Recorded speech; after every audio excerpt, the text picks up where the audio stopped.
Turabashimiye cyane. Amazina yanjye nitwa Sibomana Patrick. Tubahaye ikaze kuri Glita TV2. Imana y'amahoro ikomeze ibishimire kandi Imana ikomeze bagirire neza cyane. Tugiye gutangira dusoma ijambo ry'Imana dusanga muri Yesuwa ibice 5 umurongo wa 9. Niryo jambo ncagira ngo tuganireho. Wowe ahantu hose uri, Imana iguha umugisha ikugirire neza. Nkunda kubwira abantu ijambo rikomeye nkavuga ngo nibukire nta muntu ukubwenga Imana iguha umugisha. Buri hari ikintu cyambere abantu bakinisha umugisha ni ikintu gikomeye. Umugisha ni urundi rwego. Buri umuntu wasobanukiwe umugisha abiha agaciro gakomeye. Imana rero ibishimire kandi ibagirire neza. Ijambo ry'Imana dusanga muri Yesuwa ibice 5 umurongo wa 9 haravuze ngo Uwiteka abwira Yesuwa ati none mbakuyeho igisuzuguriro Abanyegiputa babasuzuguraga, nicyo gituma aho hantu hitwa Gilugari na bugingo n'ubu ngubu. Imana y'amahoro itugirire neza. Nazanye ijambo rifite teme y'ijambo cyangwa se intego y'ijambo rivuga ngo ikibazo ufite cyangwa intambara uri kurwana ukeneye marayika, kuko marayika ataje nta kintu wageraho. Wacuruza ugahomba, ariko marayika naza arivanga mu byawe. Ucuruze wunguke mu izina rya Yesu. Iri ni ijambo rikomeye, ni ijambo Imana yasanze Yesuwa ahangaha bari mu gihe cy'umubabaro n'agahinda gakomeye. Bari bagowe bafite umubabaro n'agahinda nk'ufite uyu munsi. Ubwo rero nje kukubwira nk'utangariza ubutsinzi bw'Imana, ngo Imana iramanuka ibwira Yesuwa, ngiramubwira ngo none today, uyu munsi ntabwo ari ejo mama, ntabwo ari ejo bundi papa, no ni uyu munsi. Hanyuma Imana iramanutse iravuze ngo noneho Imana igukuyeho agasuzuguro Abanyegiputa bakoraga iki? Babasuzuguraga. Ndashaka kugira ngo tuganire ku bintu 5 byitwa agasuzuguro k'abadayimoni. Icyambere buriya agasuzuguro k'abadayimoni yo kaje, hari agasuzuguro kitwa ubukene abadayimoni bajya bateza umuntu. Aka gasuzuguro n'agasuzuguro kabi cyane. Mu busuzuguro 5 ngiye kuvuga niko kambere gahagarariye busuzuguro. Kuko buriya icyo nakubwira, iyo ukennye nta jambo ugira. Ubukene bukwambura ijambo. Icya kabiri, ubukene butuma wiheza wowe ubwawe. Icya gatatu, ubukene butuma urya ibintu bitaribwa kubera ko ukennye. Icya kane, ubukene butuma utura ahantu habi kandi ukadefanda igihe. Waturamo Kigali hejuru mu mukoki, umuntu yakubaza ngo utuye hehe, ukavuga ngo ukahamurangira, ariko yabwira ko utimuka, ukavuga ngo ni heza, ngo hamesha amahoro. Nono nta mahoro waguhesha nuko ukennye. N'ubukene uwo n'umudayimoni w'ubukene. Iki cya gatanu, buri iyo umuntu akennye nta jambo agira. Ikindi, ubukene bumwambura n'ijambo, yajya no mu nama nahabwa ijambo kubera iki? Kubera akakennye. Ariko ngo utangarize ubutsinzi bw'Imana nkubwira ngo uyu munsi wa none cyumvira ijambo, niumva ubutabazi Imana ikuzaniye. Imana ivuganye nawe, iravuze ngo noneho uyu munsi uhagazemo, uyu munsi today, Imana izanye ubutabazi bwawe. Imana ije kugutabara. Ahangaha mwibuke Yesuwa bari mu rugendo rukomeye kugira ngo basenye Yeriko.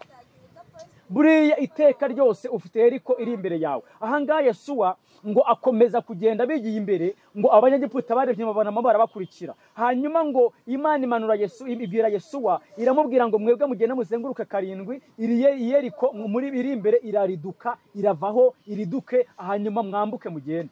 Hanyuma ngo aho ngaho tukiraho ngo haza marayika araza ngo Yesuwa arabwira ati se uri mu bacu cyangwa uri mu babisha bacu?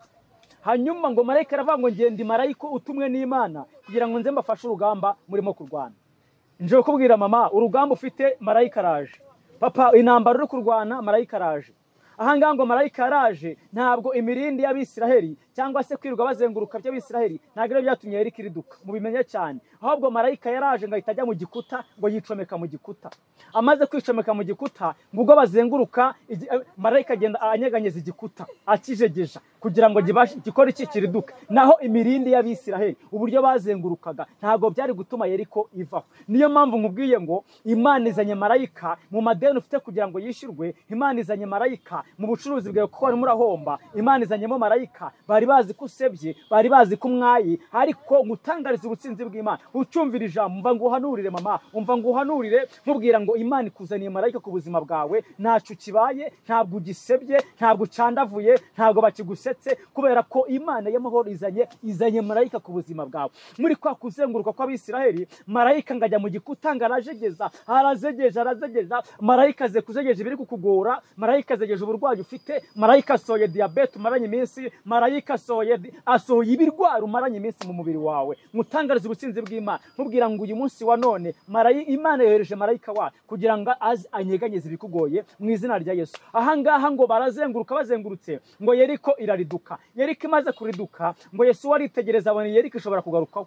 kubera bitewe no kuntu yabazengereje. Hanyuma ngo Yesuwa ngafata intego, afata umugambi wo guhita ajya kuvuma Yeriko. Umva nkubwire mama, Imana ikwiye Yeriko iri imbere yawe, kandi Uwiteka isakora iki arayivumye. Umuntu uzagerageza kongera kuzana Yeriko igishako kiri imbere yawe azapfusha umwana w'imfura. Ahangaha ntuza Yesuwa ngo arayivuma, aravuga ngo umuntu uzagerageza kugira ngo yongere asane iyi Yeriko yongere ihagarare azapfusha umwana w'imfura, niyongera kwigerageza azapfusha umwana w'iki w'ubuheta. Na bugingo n'ubu ngubu Bibiliya iravuga ngo hari umugabo umwe wabigerageje hanyuma ngo bihita bimubaho. Byumvikana iki? Hari ikibazo wari ufite Imana igukuyeho, yohereje Mariya kugira ngo akigukureho, ariko umuntu uzagerageza kugira kukigutera Imana izamuzira, izamuteza ibibazo, izamuteza kwangara. Mutangariza ubutsinzi bw'Imana ko ahantu hose ibibazo wari ufite marayika aje ku buzima bwawe mu izina rya Yesu w'i Nazareti. Hanyuma ndagutangariza ubutsinzi Imana nguhanurira, nkubwira ngo wowe wari wihebye, wowe wari wumva ko birangiye, wowe wumvaga ko nta kindi cyerekezo cy'ubuzima bihari, hari ubuzima Imana izanye, Imana yongera gusanye, Imana yongera kubatse. Wowe urugo rwari rwasenyutse, Imana yamari gusaniye urugo. Wowe wari uzi ko birangiye, ntabwo birangiye, kuko marayika akunumyeho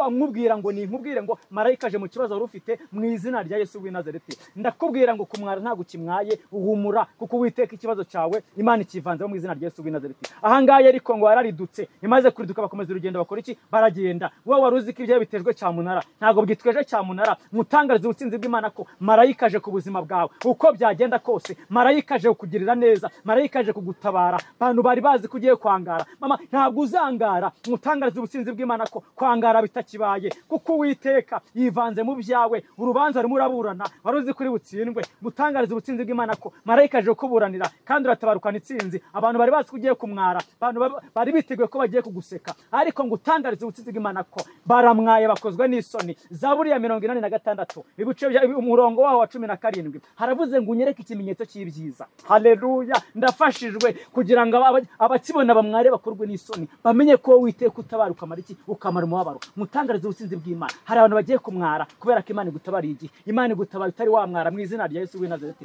Imana y'amahoro yivanze mu byawe, uko byagenda kose. Bari bazi ko ukozwe n'isoni, ntabwo ukimwaye, ntabwo ukimwaye. Umva wa mukobwa ngo uhanurire, mubwira ngo bari bazi kuzahera kwishiga, baravuga ngo barakurangije. None uyu mwaka ngo uhanurire ubukwe mu izina rya Yesu. Uyu mwaka ugomba gushaka, niko Uwiteka avuganye nawe.